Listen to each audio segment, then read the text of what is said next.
আচ্ছা, আপনি কি একজন লিডার? লিডার হয়ে থাকলে এই ভিডিওটা আপনার জন্য।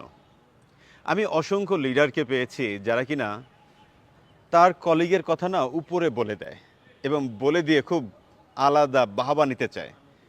সে মনে করে যে তার কলিগের কোনো একটা ভুল সে যদি উপরে বলতে পারে তখন সে ভালো থাকে, কলিগকে পচাইতে পারে এবং সে তখন ভাবটা নেয় আমি কিন্তু এটা করে আসছি, আমি কলিগকে দমে আসছি, এটা করছি সেটা করছি।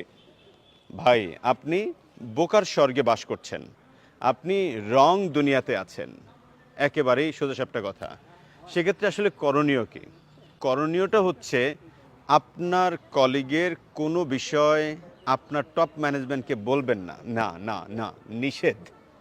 একান্তই যদি বিপদে পড়ে যান যে হ্যাঁ এটা চরম লেভেলের অন্যায় হয়ে গেছে, যেটা কোম্পানির পলিসি ভায়োলেশনের সঙ্গে জড়িত, সেগুলো আপনি প্রথমে তাকে একটা নোটিশ দিবেন, এরপরে অফকোর্স আপনি জানাবেন।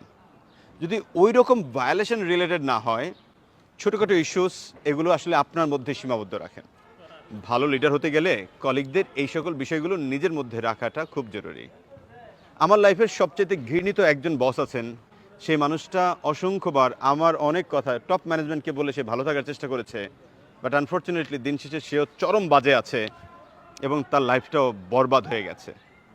এই ধরনের কাজগুলো যারা করে তারা কখনোই বড় হতে পারে না, উপরে উঠতে পারে না। সাময়িক ওঠে কিন্তু পরে যে আটকে যায়, নাইলে হারিয়ে যায়।